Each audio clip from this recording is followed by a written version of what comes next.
para que vocês entendam por que é que eu me tornei uma profissional da saúde mental. Eu nasci numa casa com um pai alcoólatra e uma mãe codependente, porque sempre que tem um dependente, tem um codependente. O alcoolismo ele costuma trazer muitos danos às relações familiares, inclusive violência, abuso físico, psicológico, emocional, financeiro. Na minha casa não faltou nada. Na minha casa teve todos esses atributos, os que vocês imaginam e aqueles que não são nem passíveis de ser comunicados ou explanados numa palestra. Então, o ambiente disfuncional ele tornou a minha vida caótica, extremamente caótica. Eu escutei que eu não tinha condições de ser psicóloga porque eu era louca. E eu era bem louca, bem transtornada, bem desorganizada emocionalmente, porque eu vim de um ambiente desorganizado. E eu prometi para mim que eu teria uma vida diferente e que eu daria uma vida diferente aos meus filhos. E isso aconteceu tanto que eu estou aqui, mas que foi um caminho bem desafiador. Eu tentei suicídio 3 vezes e eu não cometi o ato, eu não tive sucesso no suicídio na 3ª tentativa, porque eu pensei que os meus filhos iam me encontrar.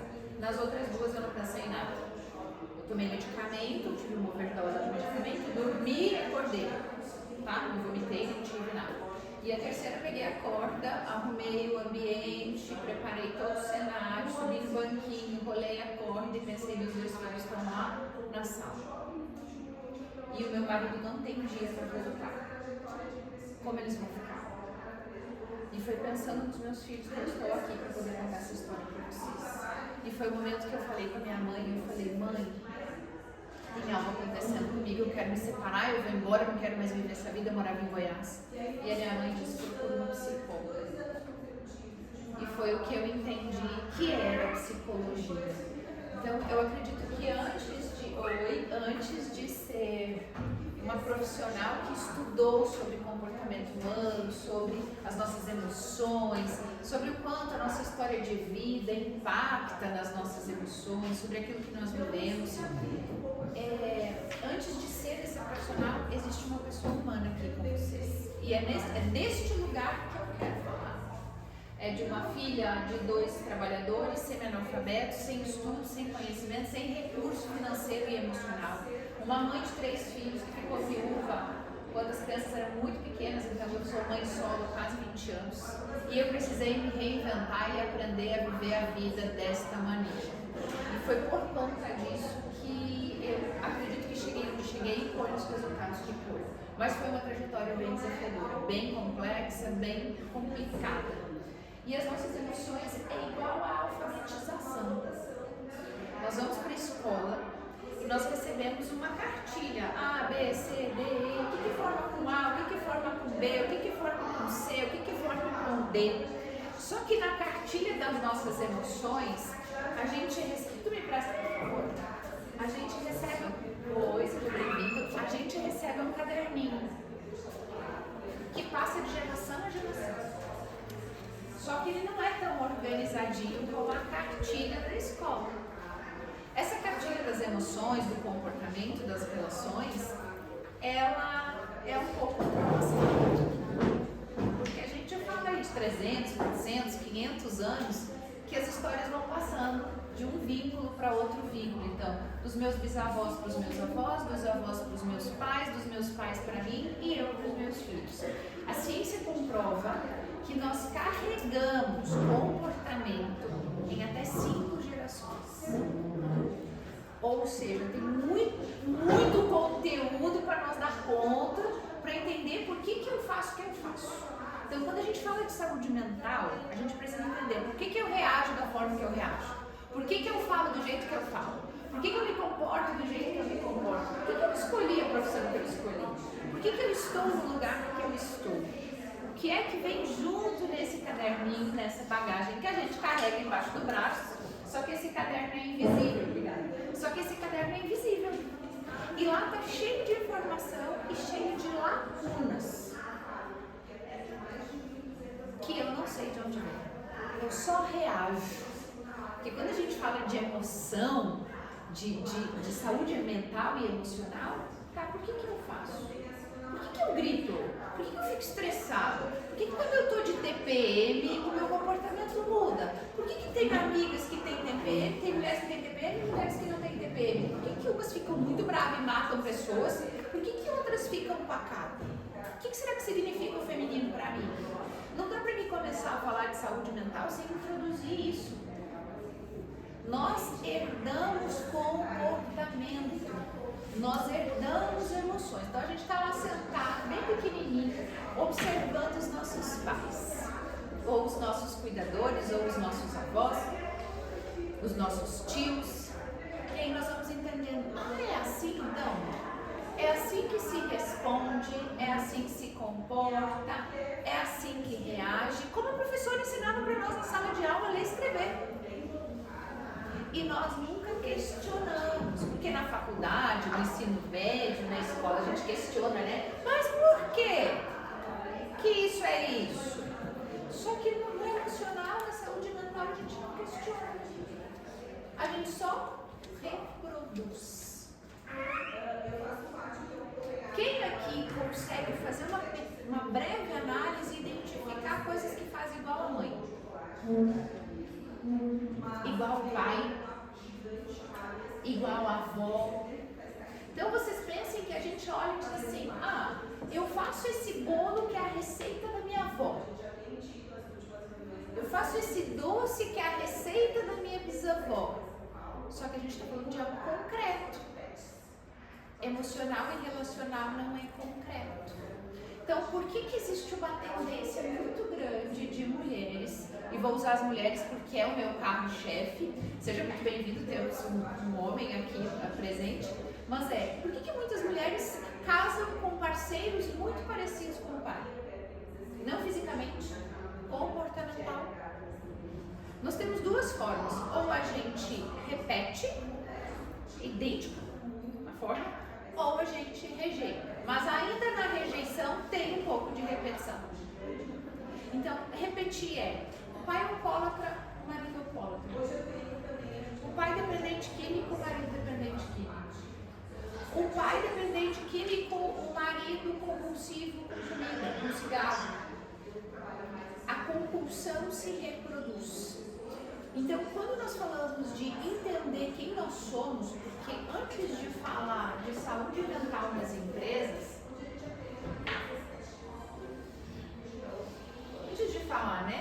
de saúde mental nas empresas, qual é a minha saúde mental? De onde surgiu tudo isso? Por exemplo, é muito comum em famílias que têm suicídio, outros cometerem suicídio. Isso é uma herança comportamental. Depressão é uma herança comportamental. A gente diz assim, é genético. Não, é comportamental. Tem um fundo genético? Tem um fundo genético. Mas é comportamental. A epigenética já prova que comportamento prevalece a genética. Tem mais poder que genético. Ou seja, se eu tenho uma tendência a diabetes e eu mudo a minha alimentação e eu faço exercício físico, isso é comportamental. Eu acabo com a predisposição genética e eu nunca vou ter a tal da diabetes. Então isso quer dizer, isso é um dado muito importante, porque eu sou assim, porque eu cresci assim, porque os meus pais eram assim. Então sim, nós herdamos, mas nós temos todos os recursos possíveis para modificar aquilo que herdamos. Oi, seja bem-vindo. Então é importante fazer essa breve introdução para que vocês possam entender de onde vem aquilo que você sente. Pessoas que foram vítimas de violência, maus tratos, abuso, têm uma tendência a congelar suas emoções.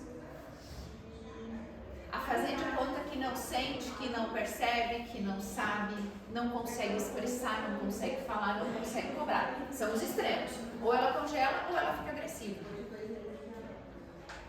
E aí, às vezes, você que está aqui hoje, né? Como você se comporta? Como você sente a vida? Como você da vida ao cotidiano. Porque vocês vão sair daqui e vão levar isso para outras pessoas lá fora. Então, quando a gente fala de empresa, a gente precisa também nos colocar no lugar de pessoa, de sujeito. Nós estamos fazendo parte de uma organização, mas que parte sou eu dentro dessa organização? Será que eu terceirizo? Eu vitimizo? Eu cobro? Eu exijo? Mas o que é que eu faço? Tudo bem? Prazer. Seja bem-vinda. Boa tarde. Boa tarde. Então vamos lá. Agora a gente começa a entrar no conteúdo. A Organização Mundial da Saúde tem muitos dados, muitos levantamentos. Lá fora, lá nos Estados Unidos, a cada dólar investido em saúde mental nas empresas, retorna 4 dólares em produtividade. Ou seja, as políticas desenvolvidas para cuidar das emoções das pessoas têm retorno. Nós chamamos de ROI, retorno sobre o investimento. Então, volta. Significa que tudo que está sendo pensado, praticado, desenvolvido para as políticas internas nas empresas, pensando em saúde mental, retorna. Por isso que hoje a NR1 exige que as empresas enquadrem a saúde mental nos cuidados, não só físicos, mas também nos emocionais. Então, nunca se falou tanto sobre o impacto da saúde mental nos resultados das pessoas, certo? Eu quero contar um caso para vocês de uma cliente minha, eu estou autorizada a contar, eu não vou identificar quem é, mas ela me autorizou. Eu chamo ela de Ana. A Ana trabalhou 20 anos numa empresa e ela começou estagiária e chegou no cargo de coordenação de RH. Depois da coordenação de RH, viriam mais 2 cargos, né, abaixo da diretoria. Então ela cresceu, ela entrou em ascensão. Mas ela nunca pensou que ela fosse se tornar uma coordenadora, uma líder. Não tinha um desejo, mas aquele desejo era distante. E um belo dia cai na cadeira dela a gestora de RH, entra de licença maternidade e ela é convidada a assumir, porque ela era assessora da coordenadora, a assumir a função. E começou muita pressão psicológica. Você precisa se posicionar, você precisa isso, você precisa aquilo, você precisa aquele outro. E ela não deu conta. Ela começou a adoecer. E aí vieram as enchentes. A primeira enchente que teve em 2023, que caiu as primeiras barreiras ali em Nova Petrópolis. E ela precisava pegar a estrada e voltar. E aquela água correndo, e aquela água caindo, e ela dirigindo, indo e voltando, indo e voltando, indo e voltando. E ela começou a entrar em pânico. E ela começava a sentir o carro rodar, E começamos a trabalhar, a minha paciente, começamos a trabalhar. O que está acontecendo com você? Você não está descansando? Por que tu não fica dormindo em Nova Petrópolis em vez de ir e voltar? Não, mas a empresa não está me dando recurso para que eu fique. Tá, mas você cobrou a empresa, porque a empresa te deu recurso para você ficar, porque você está chegando em casa às 10 da noite, está saindo às 5 da manhã. Isso não vai ser legal para o teu desenvolvimento. Mas ela é uma workaholic.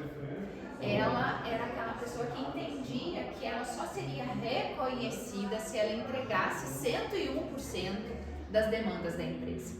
Então, aqui a gente começou a identificar que existia um padrão que ela reproduzia. Porque o desejo dela era fazer 20 anos de empresa, porque o pai dela fez 20 anos de empresa, porque o pai dela dedicou a vida à empresa. Só que ainda assim tinham muitas demandas. Aí ela interna com a pielonefrite. Ela começou a ter uma febrinha, e foi parar no médico e foi internada, 72 horas internada, porque pielonefrite, né, é uma infecção renal grave, que se não cuidar, daí a enfermeira vai saber explicar melhor do que eu. E ela precisou se ausentar do trabalho.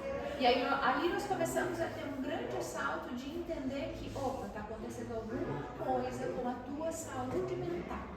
Porque o teu corpo está gritando, está pedindo socorro. Então, um alerta importante. O corpo, ele manifesta aquilo que nós não conseguimos lidar emocionalmente de forma assertiva. Eu brinco que o corpo é a vizinha fofoqueira. A vizinha fica na janela observando tudo e de vez em quando ela tá louquinha para ir lá e contar a fofoca, mas você fecha a janela e não escuta. E aí o corpo explode. Então o corpo é uma vizinha fofoqueira, o corpo manda informação, o corpo nos comunica o tempo todo. Tem até um livro, né, o corpo fala. Tem o corpo fala, tem o corpo guarda marcas, tem a doença como um caminho, então tem muito material falando sobre isso. E aí, mais um alerta ligou, mas ela estava cumprindo a licença maternidade de uma pessoa e ela não poderia se ausentar, ela não poderia pedir licença. Eu vou resumir porque a história é longa, foram 8 meses que ela cumpriu de licença, então assim, foi bem desafiador. No 7º mês, nós conseguimos um afastamento para ela. Um afastamento remunerado, avaliação psiquiátrica, o laudo meu de psicóloga que ela estava com burnout. Nível de estresse crônico, incapaz de dar conta. Por quê? Porque ela chegava na empresa e tinha as demandas da empresa. E ela tinha uma equipe, tinha resultado para trazer. Então, a empresa tem, né, a necessidade que a coordenação, que as pessoas produzam o que elas são contratadas para produzir. Porém, ela não estava conseguindo gerenciar internamente toda a pressão. E ela chegou no momento onde ela disse, eu não quero ser coordenadora, eu não quero estar nesse lugar. Eu achei que eu queria, mas eu descobri que eu não quero. Que o preço que custa para estar neste lugar é muito alto. É muito, muito alto. Então, ela foi afastada, 1 mês remunerada, a empresa entendeu que ela trabalhar home office porque ela já não conseguia mais dirigir, não se encaixava no perfil necessário para o cargo da função. Foi feito um desligamento, então nós, enquanto psicólogo e psiquiatra, em trabalho em conjunto, a equipe multidisciplinar é muito importante nos casos de adoecimento mental. Elaboramos um laudo, entregamos para a empresa que ela estava apta a ser desligada, mas que ela não teria condições de continuar trabalhando. Então ela cumpriu os 20 anos de empresa, ela fez aniversário dia 19 daquele mês, e ela foi desligada, recebeu a plaquinha de 20 anos, que ela falou assim que era uma questão de honra, né? Então foi trabalhado todo esse aspecto. Mas vocês percebem que o grande desafio é a pessoa identificar que ela precisa de ajuda e está adoecida e que aquela função talvez não seja a função dela. E por isso que quando a gente fala de saúde mental nas empresas, você conseguir olhar isso, a empresa e o colaborador poderem ter um olhar voltado para a saúde emocional.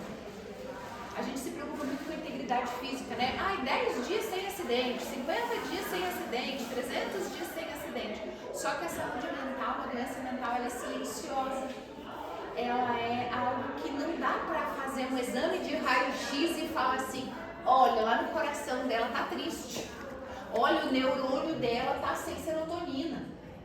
Olha, ela tá com taquicardia, mas não aparece, porque um eletrocardiograma não acusa a dor emocional. Então, nós temos uma tendência enquanto sociedade de minimizar e falar que depressão... Eu vou trocar com essa porta, se alguém chegar, eu abro. A gente tem uma tendência a minimizar porque é uma doença que não é palpável. Não tem exame de imagem, não tem exame de sangue, não tem exame que traga um diagnóstico preciso. Então, é confiar que aquilo que a pessoa diz que está sentindo, ela realmente está. E até os outros quem vê, né? Porque a gente respeita se o cara tem uma perna quebrada. Aí o cara tem uma doença que é invisível, aí é tratada como frescura, né? Exatamente. E aqui tem algumas frases, de vez em quando eu vou dar uma olhadinha aqui.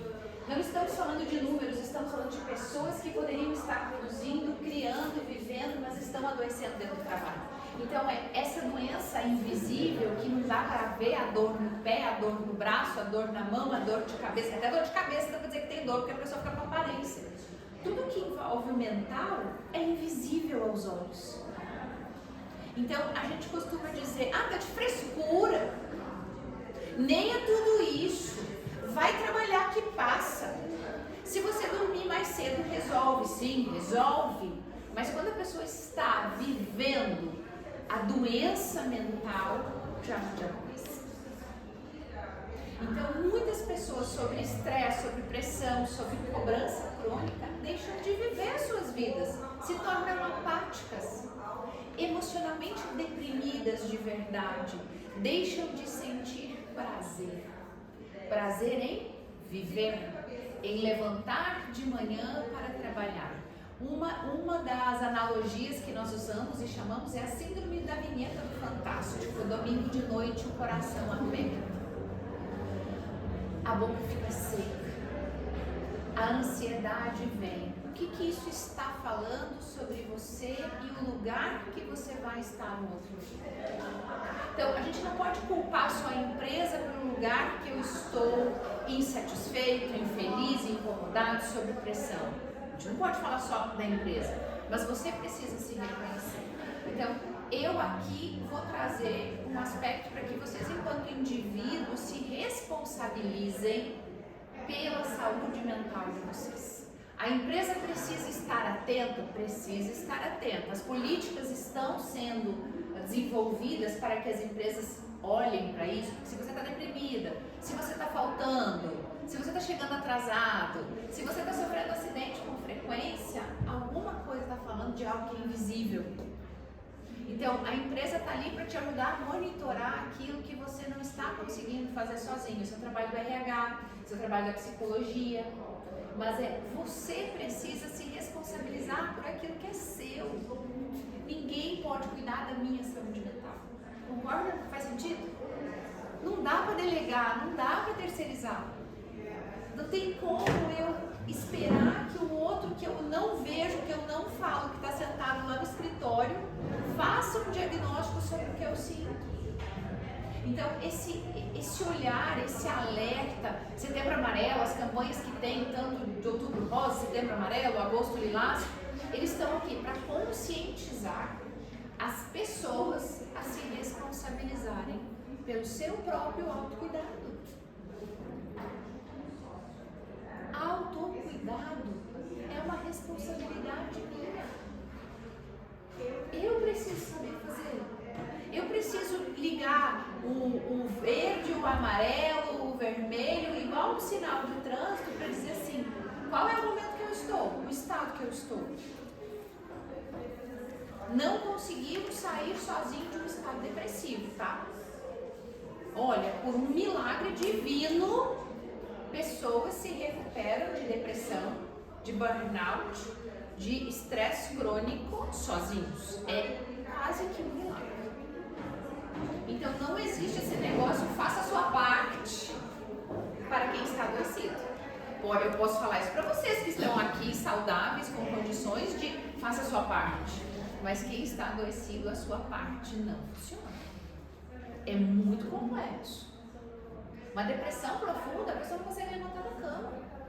Ela precisa de um profissional que dê conta disso. Então, quem está lá sentado na mesa do RH, acompanhando as empresas, precisa ter essa noção, precisa ter esse conhecimento. A pessoa não tem recursos, ela não dispõe, anotem isso, elas não dispõem de recursos internos para sair do estado emocional ao qual se encontra.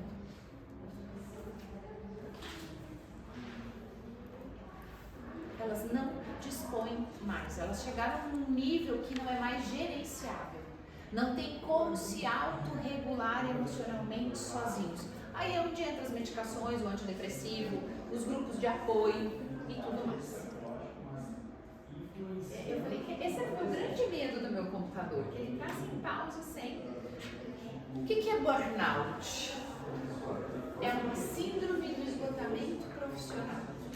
Entrou no CID-11, porque as doenças mentais e emocionais, elas são mais complexas de se diagnosticar. Por exemplo, tem transtornos que nós não temos descritos no CID, na cartilha médica.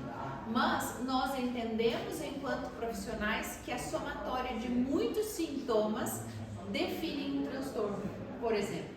E isso não era descrito porque estresse. Como é que você descreve estresse? Então começou-se a trazer esses dados e regulamentou-se. Então agora o burnout está no CID-11.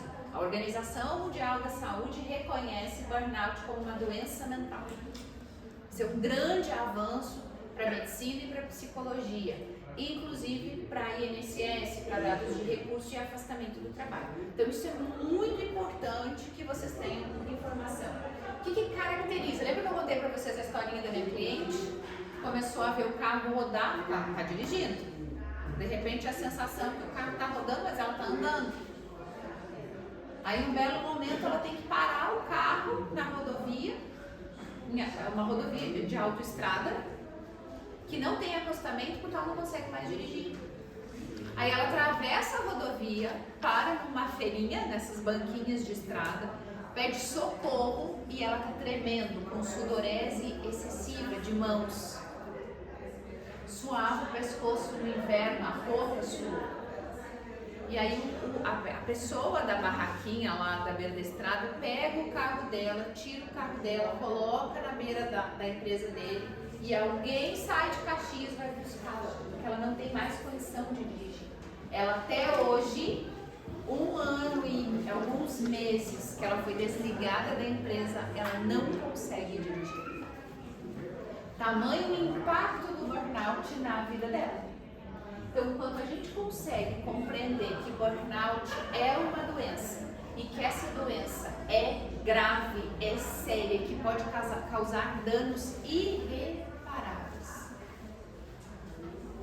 Então, quando a Organização Mundial da Saúde traz esse dado, isso nos embasa. Por quê? Porque é muito desafiador você fazer um laudo, um diagnóstico de uma doença que não é reconhecida pelos órgãos competentes. Então, agora é reconhecido. Mas percebem que existe uma diferença muito grande em relação ao que é estresse e o que é burnout? Eu adoro, gente, quando acontece isso. Atrapalha. Então, qual é a diferença? Estresse. Estresse é uma resposta adaptativa ao excesso das demandas, mas tende a ser passageiro e reversível. Vocês ficam estressados? Ficam bravos?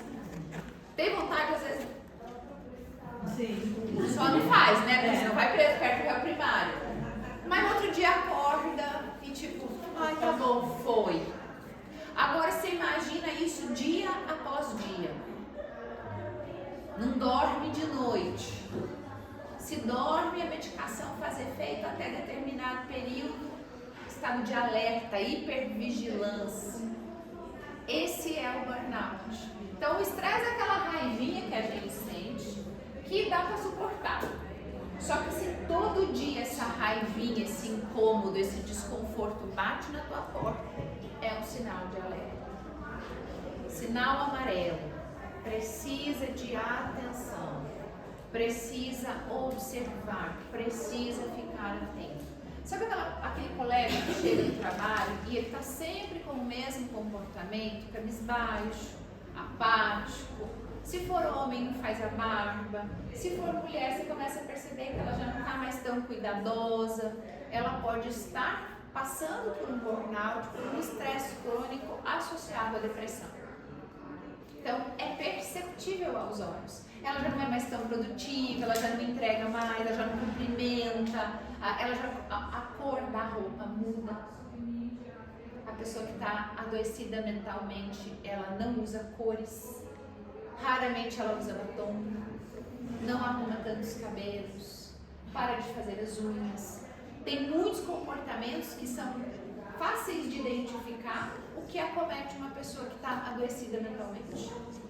Então, nós, responsáveis por nós, podemos também auxiliar pessoas próximas a nós a identificar o que está acontecendo. Levar um alerta, né? Um alerta para o RH, para o vizinho, que isso não é só do trabalho, não. Tem muita gente adoecida.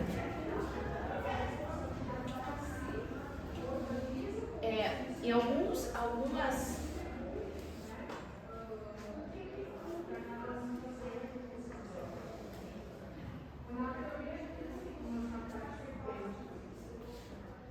O maior para a saúde mental hoje não é a fragilidade individual, mas ambientes de trabalho que exigem mais do que o ser humano pode oferecer.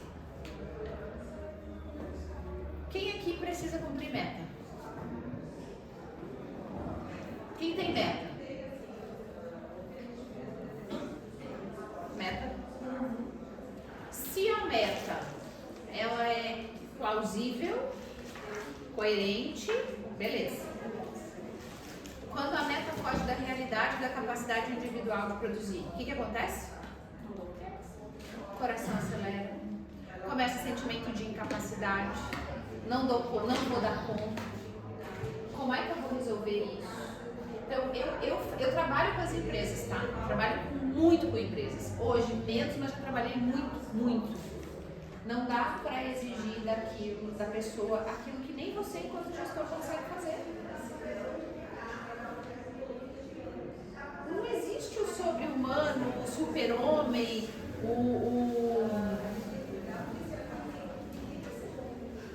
como eu poderia dizer, o super-herói da Marvel. Né? Nós não estamos nesse lugar, nós somos humanos. As mulheres, escutem isso, mulheres, o índice de afastamento por doenças mentais do INSS é 70% composto por mulheres, quase 70% composto por mulheres. Por quê? Porque nós assumimos mais responsabilidades. Ai, o mundo moderno ficou tão lindo, né? Maravilhoso. Quando nós falamos, que maravilha, mulher independente, autônoma, mas aí ela trabalha, ela estuda, ela cuida dos filhos, ela cuida da casa, ela vai para o supermercado, ela menstrua e ela tem que lidar com a menstruação produtiva como se nada tivesse acontecendo. Há um dia de existir uma política pública que nos deu o direito de redução de carga de trabalho, carga horária de trabalho, quando nós estivermos em TPM. Porque a nossa produtividade cai sim. Porque o nosso estado emocional altera sim. Ah, mas isso é frescura. Não, é biológico. É hormonal. Aí o que a sociedade fez? Criou um monte de contraceptivo que as mulheres não menstruam mais. Aí você não menstrua mais, você continua produtiva como os homens. Aí nós criamos uma guerra dos sexos, onde homens e mulheres estão competindo por um lugar, mas eles não são iguais, eles são diferentes. O que os meninos conseguem fazer, as meninas não conseguem fazer. Elas até tentam fazer, mas custa muito caro para elas. E quando nós falamos de saúde mental, a gente precisa adequar que sim, nós somos diferentes. Ah, a mulher pode tudo. Pode porra nenhuma. Desculpa o palavrão. Não pode porque não dá conta, porque o corpo não foi feito para isso. Nós podemos fazer aquilo que a gente quer fazer? Sim, podemos ocupar os lugares, mas de que lugar? De mulher. E deixa os homens ocupar o lugar deles do lugar de homens. Se a sociedade entendesse isso, nós teríamos menos adoecimento. Muito menos adoecimento. Mas a gente está competindo. A mulher, ela tem uma cobrança da sociedade também, né? Se ela estiver em casa só cuidando dos filhos, é porque ela só está em casa cuidando dos filhos. Só. Se ela vai trabalhar, ela tem que dar conta dos filhos. Aí, se acontecer alguma coisa na escola, ligam para a mãe. Se a criança foi para a escola suja, ligam para a mãe, né? É sempre a mãe que tem que dar conta de tudo. A pressão é a pressão da mulher, é a pressão do trabalho e a pressão da sociedade. E é um assunto polêmico. Por quê? Porque nós mulheres temos uma tendência a acreditar que só nós cuidamos bem dos nossos filhos. E que nós fizemos melhor que os pais. Então nós mulheres precisamos permitir, dar autorização e dar espaço para que os homens façam a parte deles. Então às vezes as pacientes diziam assim, eu estou exausta, mas o teu marido. Hoje eu atendi uma cliente que ela disse assim, sabe, aconteceu algo magnífico na minha casa, parece que meu marido se tornou um cara mais másculo. Eu falei, tu parou de fazer as coisas dele, deixa ele ser o marido, deixa ele fazer. E aí eu brinquei com ela, né, eu usei essa expressão, você acabou de ganhar um super-herói da Marvel. Porque os homens amam ocupar o lugar deles. Só que nós, mulheres, entendemos que Ai, que legal, que maravilhoso, porque agora eu posso ocupar todos os lugares. E aí, se eu ocupar o lugar dele, ele se sente fragilizado.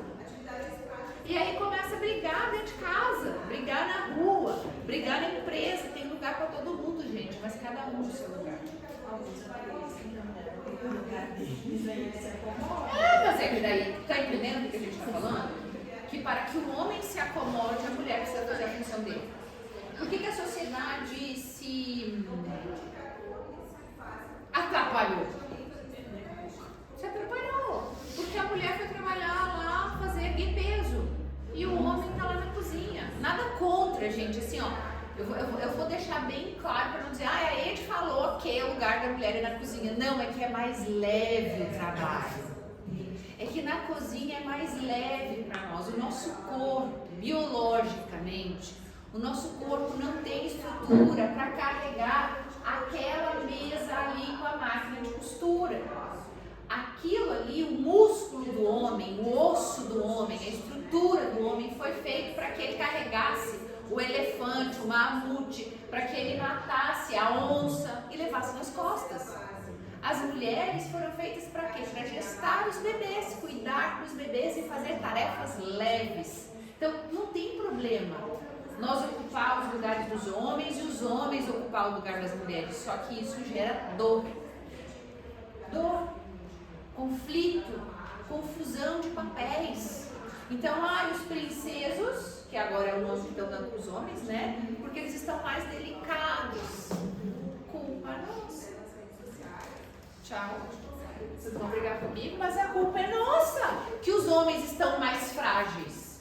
Porque nós estamos erguendo a máquina de costura, que pesa 100 quilos que teria para ele. Não, mas é que eu consigo. Tá bom, eu sei, eu também consigo, mas você não precisa fazer? Deixa ele fazer. Então, todo esse adoecimento perpassa o laborar, o laboro, o trabalho. O trabalho é mais um aspecto que nos adoeceu, que está nos adoecendo enquanto sociedade. Se cada um ocupar o seu lugar, se as tarefas forem distribuídas com responsabilidade compartilhada nos lares, reduziremos adoecimentos. Percebem o que eu estou dizendo? Que é responsabilidade de todas as pessoas que moram dentro daquela casa cuidar daquela casa. E que se o marido trabalha e a mulher é dona de casa, o marido sustenta financeiramente e a mulher cuida da casa, que é muita coisa.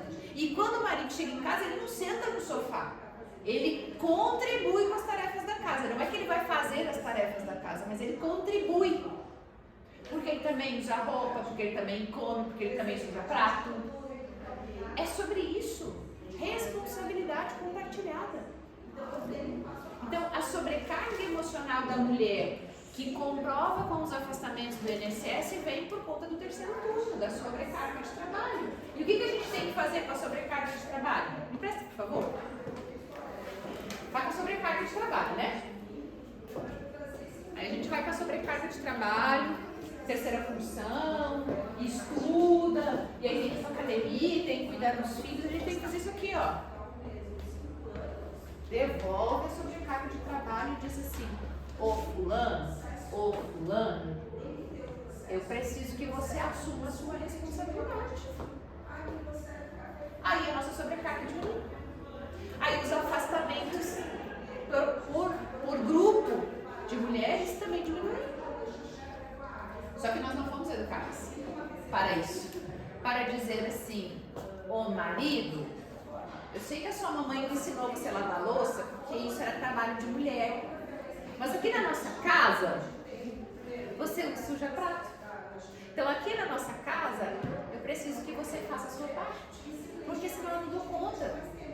Aí, marido, você quer que eu esteja disposta, feliz, linda, maravilhosa, para fazer aquelas coisinhas que você gosta bastante, não vai dar? Tô cansada? Agora, se você fizer a sua parte, sobrará energia para brincarmos com muita disposição no outro momento. Vocês aprenderam isso em algum lugar? O que a gente aprende? Que isso é da mulher. Que trocar fralda é coisa de mulher. Que a mulher. Que no supermercado é coisa de mulher. Só que agora, o que mudou? A mulher trabalha fora também. Isso que a gente aprendeu que era coisa de mulher era quando a nossa avó ficava em casa cuidando das crianças. E o nosso avô ia lá para o mercado de trabalho fazer dinheiro.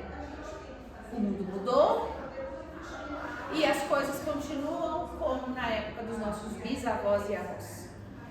E nós temos vou falar de novo, responsabilidade. Nós temos a responsabilidade de educar os nossos maridos. Desculpem, homens que estão aqui. Mas nós, mulheres, temos que educar os nossos maridos para essa nova realidade. Um certo conflito nessa questão. Porque ok, a mulher ser dona de casa, cuidar dos filhos e tudo mais. Mas daí o marido, quem sustenta, ocorre uma separação. A mulher não vai mais poder ficar em casa. Ela vai ter que ir para o mercado de trabalho. Essa é uma realidade nova. Mas aí gera os conflitos, porque ela vai começar a ter uma carreira profissional com 40 anos. Mas presta atenção. Isso é uma esfera, né, de uma outra linha de atuação que eu posso entrar. Eu só não sei como é que nós estamos. Gente, eu tenho 10 minutos. Essa sou eu. Eu vou falando. O que acontece? Sim, na atualidade, a mulher também quer se realizar profissionalmente. Ela também quer ter o espaço dela e tem essa questão da preocupação. E se eu me divorciar? Ele fez carreira, ele tem dinheiro e eu fico então. A lei já tem alguns pontos que, se ela cuidou da casa e dos filhos, ela tem direito à pensão vitalícia, porque ela abdicou da carreira dela para cuidar da casa e dos filhos. Então, é algo discutível, porque daqui a pouco o valor que o marido recebe não sustenta as duas casas, tá?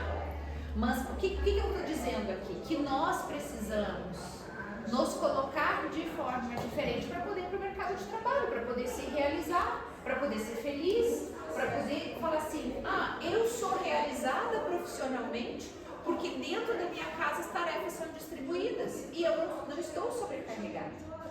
É você estar cansada, mais um ponto, é você estar cansada e deixar a louça na pia, e deixar a roupa para lavar, e deixar a bagunça, porque você não é a única pessoa ali, a não ser que você seja solteira, né?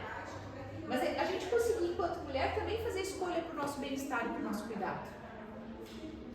E eu estou falando das mulheres, rapazes, homens, porque as mulheres são as que mais sofrem com as doenças mentais. Não que os homens não sofram, mas os índices, os dados, eu até vou pular aqui um pouquinho. Olha aqui, mais de 1 milhão de pessoas do mundo convivem com transtornos mentais. Transtornos mentais está entre os 3 principais causas de afastamento do trabalho pelo INSS. O impacto econômico é de 1 trilhão ano por perda de produtividade. A gente está falando de dados. Quais são? Então, depressão. Olha só, se a gente pensa do ano passado, 2024, depressão foi 9,4. Agora, olha a ansiedade, depressão, episódios depressivos, reações ao estresse. Então, os afastamentos por doença e saúde mental são absurdos. Aqui é o dado, eu não posso sair daqui hoje sem trazer esse dado para vocês. 472 mil pessoas foram afastadas do seu trabalho por conta de transtornos mentais. Isso só em 2024. Mais de 134%, comparado com 2022. As previsões é que até 2030 isso duplique ou triplique. Então isso é alarmante. Nós pensamos que epidemia, pandemia, Covid, não. A nova pandemia, a nova epidemia será transtornos mentais, ansiedade e depressão. Não existirão profissionais para dar conta das demandas nesta área específica da saúde do ser humano. Então por que foi feita toda essa movimentação da NR1 para que as empresas invistam, tenham espaços, deem treinamento, cuidem? Porque senão isso vai ficar caótico. Será caótico. Então, de cada 10 pessoas, é um cálculo que não é comprovado ainda, tá? Mas a cada 10 pessoas, 7 estarão sofrendo de algum transtorno mental. Isso é alarmante. Alguns terão sintomas crônicos, outros mais leves, mas se enquadra nesse gráfico aqui. Esse é o gráfico do ano passado. Provavelmente esse ano já vai mudar. As pessoas estão surtando no mercado, na rua, em qualquer lugar, numa fila.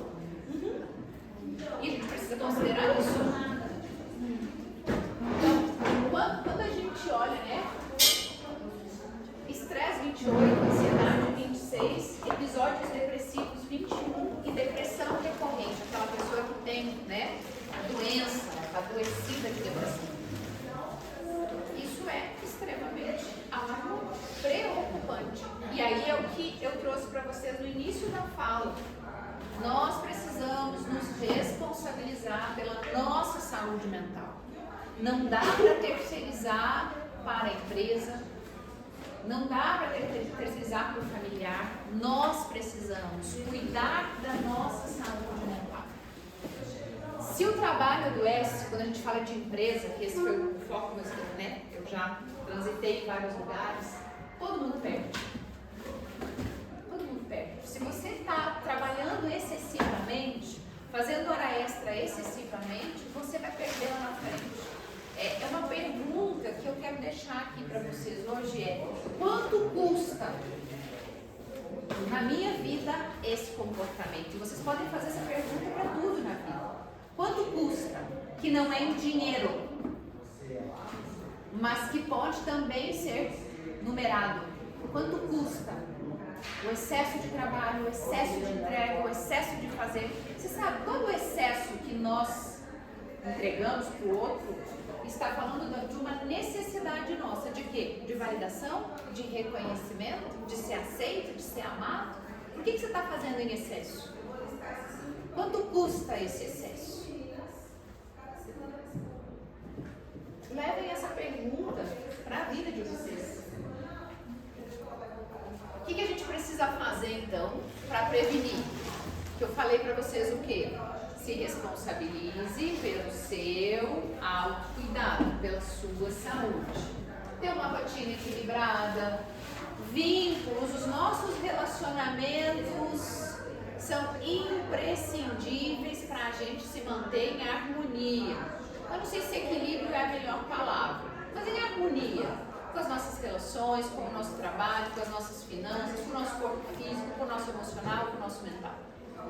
E é uma alimentação equilibrada, rotina de sono,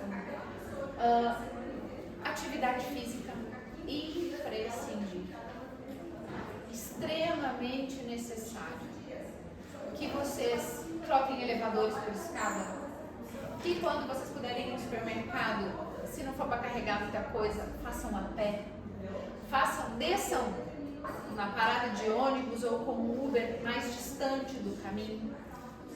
São movimentos para quem é muito ocioso, muito sedentário. Leiam livros. Eu não tenho o hábito de ler. Leia uma página por dia.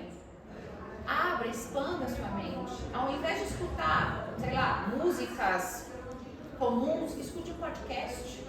Busque conhecimento. Nós nunca estivemos tão capacitados como estamos hoje. A gente tem informação na palma da mão. Vocês escolham a informação, né? Não é para pegar qualquer uma, não. Ver a referência, ver o currículo, mas a gente tem informação. A gente tem podcasts hoje de profissionais gabaritados entregando conteúdo gratuito.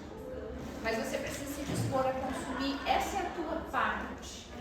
Uma coisa importantíssima que não está escrita aqui: aprender a dizer não. Se eu pudesse escrever uma receita, né? Se eu fosse dar uma receita ali de cuidados com a saúde mental, fale não. Não para o excesso com você. Limites com você em primeiro lugar. Só você sabe o que te dói, o que te machuca, o que te maltrata, o que te incomoda. Só você sabe. Ninguém mais vai saber.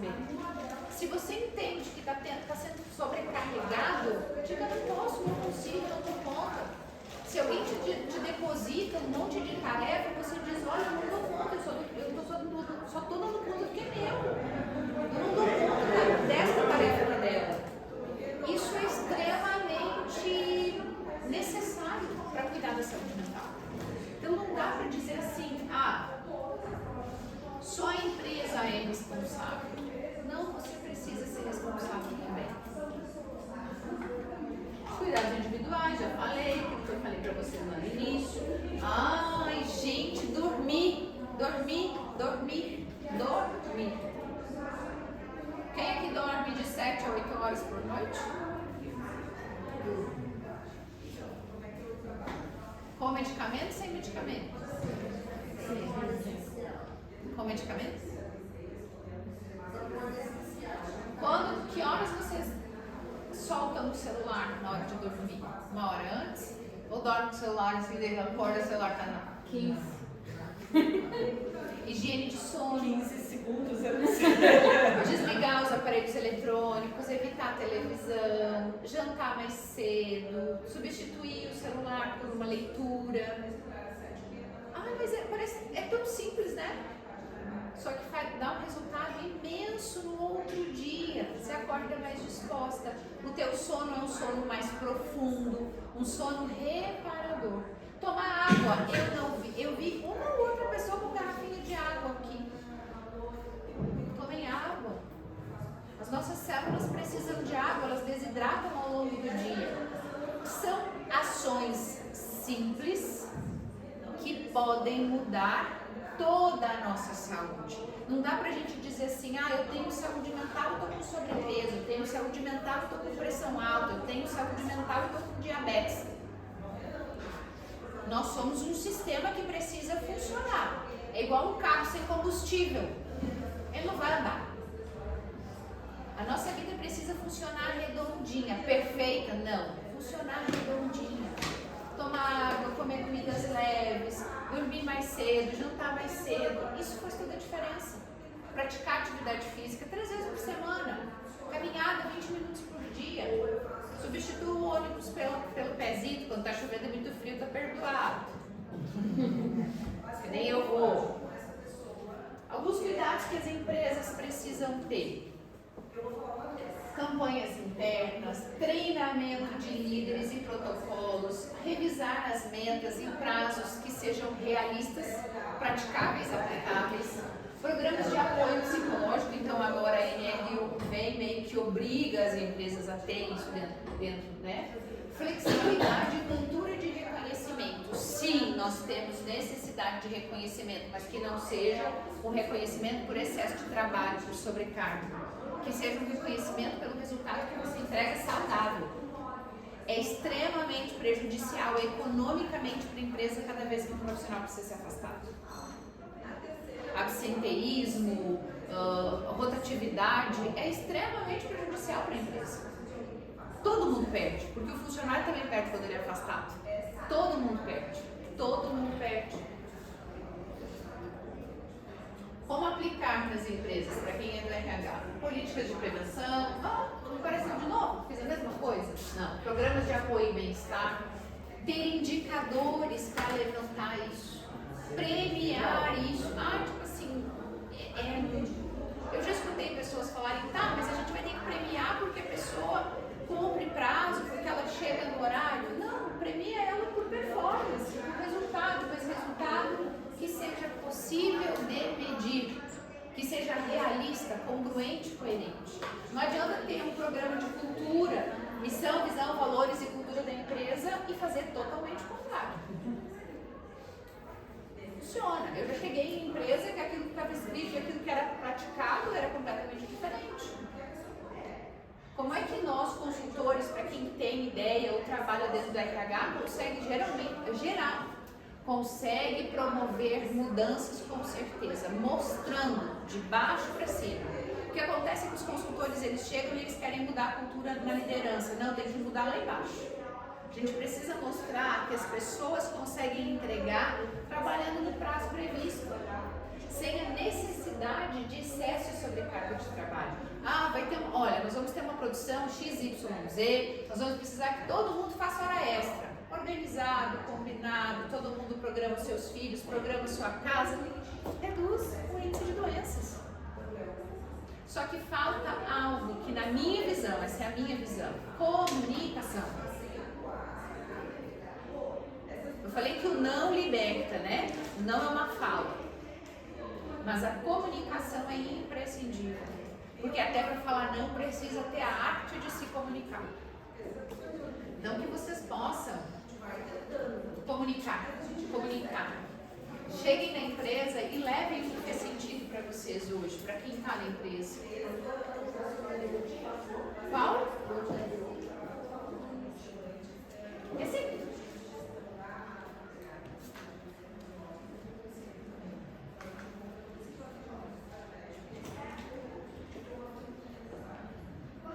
Eu posso disponibilizar depois também, não tem problemas. Conclusão: cuidar da saúde mental é um investimento. Faz sentido para vocês que é investimento? Ambientes saudáveis produzem melhores resultados. E quando eu comecei contando a minha história, ambientes insalubres emocionalmente são extremamente adoecedores. Tem relacionamentos que precisam ser evitados. Eu ficaria aqui com vocês 3 dias e nós não íamos esgotar a quantidade de assuntos e situações que envolvem o adoecimento. Às vezes a pessoa acha que a empresa está adoecendo, mas em casa está caótico. E aí mistura. E tem uma fala aqui, ó. Ela tem que estar em algum lugar. Não tá, mas eu vou falar. Eu já devo ter passado aí os slides. Nós não somos funcionários da porta para dentro. Nós carregamos tudo junto. Quando eu estou aqui, eu sou a Ed que tem tudo. Eu não posso descontar nas pessoas os meus problemas pessoais, mas não dá para separar. Essa cultura do separa, porque deixa os problemas lá fora. Olha, muita inteligência emocional para que não nos afete. Então, sim, nós vamos levar tudo que a gente vive para dentro dos lugares que a gente trabalha e, com certeza, leva o que acontece no trabalho para casa. Aonde que entra a inteligência emocional? Aonde que a inteligência emocional entra, que é o ponto crucial. Aí, quando você está saudável, quando você se conhece, quando você entende as suas emoções, qual foi a cartilha que você pegou emprestada, né, e levou pro resto da vida, aí você consegue separar. E é um exercício, é uma prática. Mas essa separação não acontece automaticamente. A gente não sai de casa com um filho doente, chega na empresa e faz de conta que nada está acontecendo. Não existe isso. Não existe. Nós levamos junto. Agora, quando nós saímos da empresa, seria maravilhoso se conseguisse deixar a empresa na empresa. Mas a gente não consegue deixar a vida pessoal quando dentro da empresa. É impossível. Então, quanto mais vocês cuidarem de vocês, quanto maior o autoconhecimento, quanto maior o desenvolvimento, mais fácil fica.